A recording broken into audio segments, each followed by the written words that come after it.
Now then, welcome back to a Honda video. We're working on the Civic, well the Integra mostly today. We're going to get the rear suspension across from the Civic, and hopefully by the end of this video we'll be able to hear the K24 running in the Integra. It's going to have the Civic's exhaust and everything. Hopefully it all fits just well. They're the same wheelbase, remember, but the Integra does stick out a little bit more at the back. We've got some help again. John's come down to help us, and he's come in a sporty Honda, so we're starting outside. This is a Honda S2000 which John built from the ground up. It's a track car. It's very much a track car, and it has a Honda K24 engine swap. Wow, that is definitely a K24. You can tell from the blue. Is that spoon? Right, we're going to go and work on the Integra, but I'll just quickly show you the interior. Look, it does actually have one of my Recaros in, because I've just picked up a sweet treat. Oh yeah, the JZX is MOT'd now, not too far away from being road legal. And look, I finally got a red pole position. Yeah, excellent. Thanks to Mr. Dan, we've done a swap for one of the black ones that I had. So I'm not sure what car that's going to go in yet. Potentially this one, because this has a spug in it, and I do like the SPGs on track more than the pole positions these days. But yeah, the collection grows. Well, it doesn't, because I've lost one and gained one, but the collection grows. This should be on the road soon. But anyway, Hondas. Don't look over there. There's some exciting things happening. Hondas. So not a lot has changed since the last video, other than I put the spoiler on, just because I found it when I was tidying the car out, and I thought, you know, it's pretty scuffed up and everything. But look, it's a DC2 again. Yeah, look at that, amazing. Oh, so nice. Yeah, so today anyway, we're going to start by taking the rest of the stuff off the Civic that we want on the Integra, the rear suspension and the exhaust. I think that's probably going to be about it. I still need to sort out some fuel lines, but I think what I'm going to do first on that regard is get the fuel tank off and maybe get it coated, or maybe just try and clean it up a little bit, because I painted it a few years ago, but as we saw in the other video, it's already starting to corrode a bit. But yeah, let's get the rear suspension, John. Yeah, let's do that. Oh, and one more thing. Look what John brought us. A little present there. Who knows what that is, hey? Who knows what that is, and who knows why do we need it, huh? Yeah, answers in the commentos. Engagement. Yeah. Right, it's time to take the last few parts from the EG that we still need for the Integra. So it's going to be the rear trailing arms. In the previous video we took the engine and all the front suspension across. The rear trailing arms, etc. Obviously I still need some for the EG2, but by taking them from an EG, from a fully working functioning EG, might be a shortcut to having a fully functional working Integra. Maybe. The EG actually had EK9 Type R trailing arms, which is the same as what the Integra should have had originally. I think the Integra was actually on something else by this point. I think it still had Type R rear arms, but I think I swapped out the fronts for Honda CR-V, which is maybe the same as 98 spec Integra. I don't know, the Honda stuff is a bit blurry these days. Ask me one on MR2s. One of the frequent problems we kept having with the Integra was that the bores for where some of the bolts were trying to go, the threads were just so gunked up with this underbody sealant that I put on. So a couple of years ago I stripped all the rust off the floor, cleaned it all up, primed it, and then put this, I think it was U-Pol Gravitex on it. And I put it's stupid really, I shouldn't have done this, but because I had the Integra as a bare shell, a lot of the holes where the bolts would go were just open, and I should have put bolts in there really. But yeah, I had to do a fair amount of drill taps cleaning up the threads.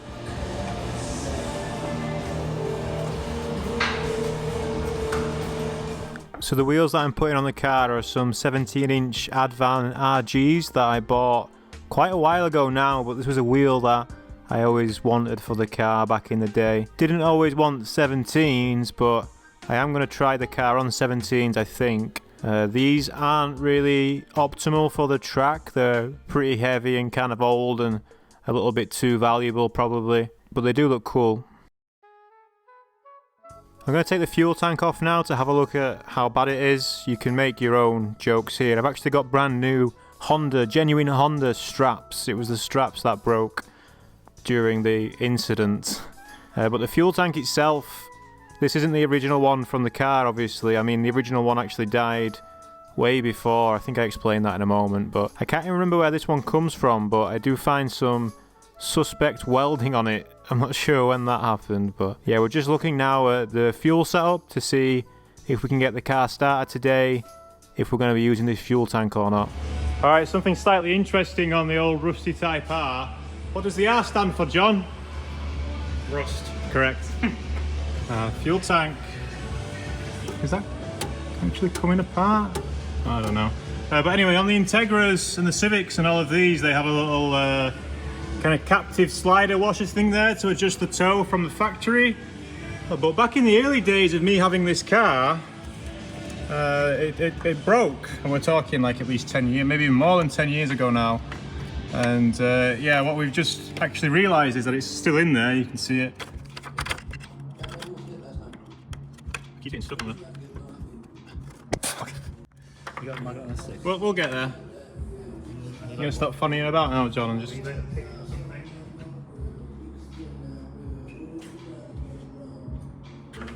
New tank straps. I'm sure I painted. Maybe I didn't paint it. I thought I did. It's got like an original rubber coating.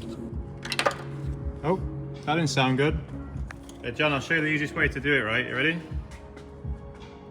Oh, misfire. That's how you do it, John. Look, it's in there now. That's all you need to do. Yeah, that was a bit of a fuck on. That's a word I've got a few. That a fuck on. We had to actually end up cleaning up the threads a little bit inside there as well, but it's in there now. Yeah, look, this is what this does in case you're interested. Look, from the factory. So all these cars from the factory, you can adjust the toe on, right? Front and rear. Anyway, I don't know what this is saying, but we're just going to ignore it for now. All right, I got the tank off, and it's not as bad as what I thought it was, but it could definitely do with a little bit of tidying up, maybe. I did find that it's already been welded at some point. That's interesting, isn't it? But there's also a bit of rust in places. Remember, 3-4 years ago, I did like an underbody restoration, right? Or I thought I had. And yeah, I thought I'd done it all properly. The car's obviously not been outside as well, apart from traveling to this barn from the old barn. But yeah, on both sides in the same area, there's rust coming through, which is a little bit sad to see, isn't it? Yeah, but can't get tied down in these minor problems, so let's just proceed. We're going to be driving around with this anyway, so I don't think a little bit underneath's all right. Right, little update. As you can see, we've got suspensiones on the rear now, including the rear roll bar. So everything here is just off of the Civic. And we just tried to fit the exhaust. Remember, these are the same body underneath, right? It's just going to fit, isn't it? Unfortunately not. No, it was, what would you say, a couple of inches? 3 inches short. 3 inches too short. So the center section fitted fine and like wrapped around here where it should, but where it actually connects back box to center section, there was a big gap because, well, the reason is, if you look at where the wheel, and then we can do a little measurement if we want, John, we've got the technology. So if we go to like, where can we actually measure from? That's existing subframe. Yeah. If we go from the subframe to the back of the car, we've got about 25 inches. And if we do the same on this vehicle, we've got 22, just less than 22 inches, which, yeah, about 3 inches, you said, yeah. So because the exhaust hanger brackets here are, you know, anyway, the exhaust doesn't fit, bugger. But that doesn't mean that we can't progress, can we, John? We can still progress, right? We can still progress. So anyway, we've got some wheels to go on. Yeah, we've got some wheels to go on, and then we're going to have a quick look at some wiring and still see if we can breathe some life into that engine. Alright, so we can't get an exhaust on the car, but that doesn't necessarily mean that we can't have a go at starting it. We also don't have a fuel tank that we can use, but that also doesn't mean that we can't have a go at starting it. Let's get it on the floor first. achieves nothing, but at least that should be there. Close. Oh yeah. Nice. But what we do need is some way to energize the starter motor. We need to look at the battery wiring and try and get something rigged up. I left the wiring loom on the engine from the Civic, but we don't have any battery or anything like that in the Integra, so we're just gonna jerry rig something for now, just so that we can get the engine to run.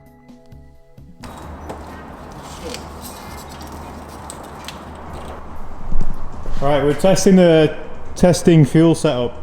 Testing. Oh, leak. Through the line. Through the line. Through the line. Do it again. Yeah, the line's fucked. Yeah. Big time. That was a very nervous laugh job from me. That's cool, isn't it? I got that caught on camera. The line just sweated all the fuel out. Alright, we're just trying to get the engine running, right? We just want to get the engine running. It's a nice little science project, little Sunday afternoon science project, hey John?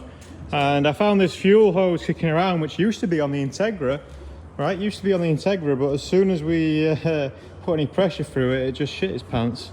So that's cool. This is this fake, sorry, well I say fake, it's sold online, right? You've all seen the kits on eBay. I think I paid like 50 quid with all the fittings and all that back in the day, yeah, sound.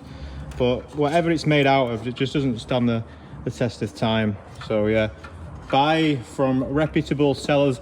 Actually, I know someone who's got this fuel line on their car right now. No? Don't know who you're on about. No, all right. Yeah. But we're going to try and make something work. But we just want to hear the engine run, don't we? Look, we've done all the wiring. The wiring's in. We've got the hybrid racing engine conversion harness, which I think I've had for about 5 years. And obviously I've had the shifter probably even longer than that, so yeah, thank you very much. We need to get the engine running, John. Oh, I think there might be a guest here as well. Hosh, you've come at an incredible time. Yes, you gotta wait till you walk around the corner. What we ended up doing here was using a regular old fuel pump. I think it was an old one that I can't remember where it came from. I think it was out of the car maybe. So we've got that sat in the bottom of the fuel jug. We've got some freshish fuel in there, some fuel that was found. And then we've got that going into the fuel pressure regulator and then a line off the fuel rail back into the fuel jug. It should work. Right, ready for another test. So now we've got some better hose. What does it say? Suitable for unleaded. This is just the right hose. Oh, so the return hose is maybe not suitable. This is heater hose. But it's going to be fine for now, isn't it? Now we've got Hosh supervision, so it's probably going to work. We've got the Vibe, bringing the Vibe out of the... Yeah, it was in the EEG, just to make things simple, we just put it in, so... Do you want to test it, John, and see if we get any leaks? Explodes. Please no fire. Oh. It's a regular pressurizer. Still no pressies on that. No pressure. Your neck's red. Is it? Really red, yeah. Josh has been at Croft today. Is there anything coming out of the return?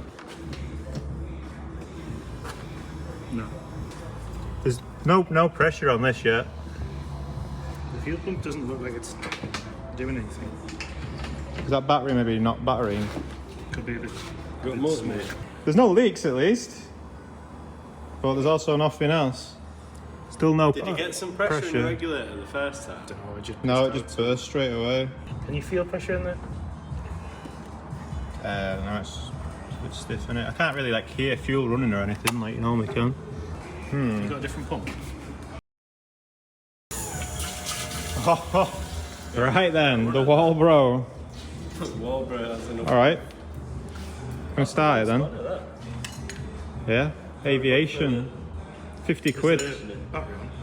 No, the battery's not on yet. Oh, we need to do the earths on the engine if you want to... Earth on the engine and earth off the main relay. Yeah, we need to do some groundings. But we're nearly there. Oh, it's a little device. Cool. Alright, we're going to turn the key. It's definitely not in gear. Open it now. Yeah? Looks good.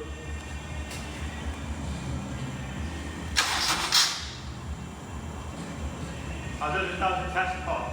Test pod. I've got a lot of misfire. I mean, it is on the wrong ECU. It just needs some revs, I think.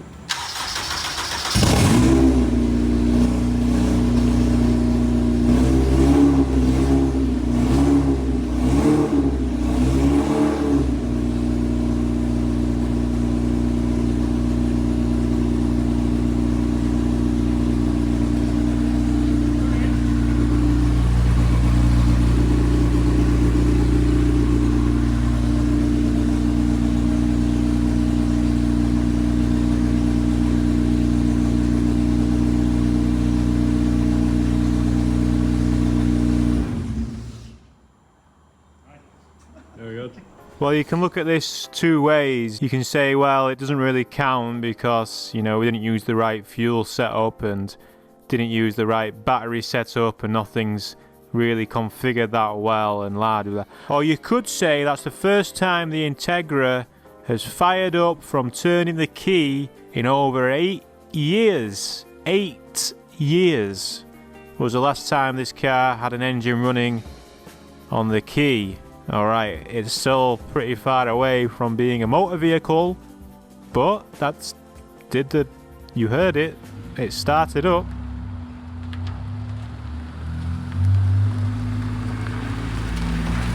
Well, John's leaving. Thank you very much for the help again, sir.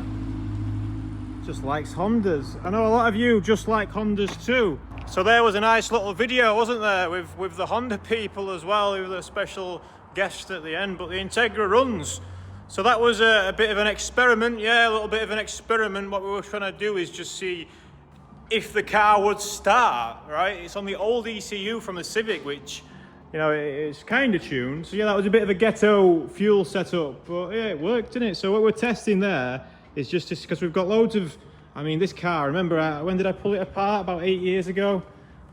And it's just got loads of like random wires and stuff going on, but they all seem like connected, and we've got the conversion harness kind of wired in a little bit, right? And obviously the engine harness has come from this car anyway, right? But all we wanted to see is, okay, when we turn the key, you know, it's still got the original fuse box and main relay and stuff, and the key in the barrel, this car, yeah, maybe didn't have such features, right? And yeah, it just started straight up, and obviously was running a little bit rough at the start. There's a couple of vacuum leaks and stuff, and we didn't have the belt on just to stop water going everywhere. But I don't know if you noticed, but it started up and it ran.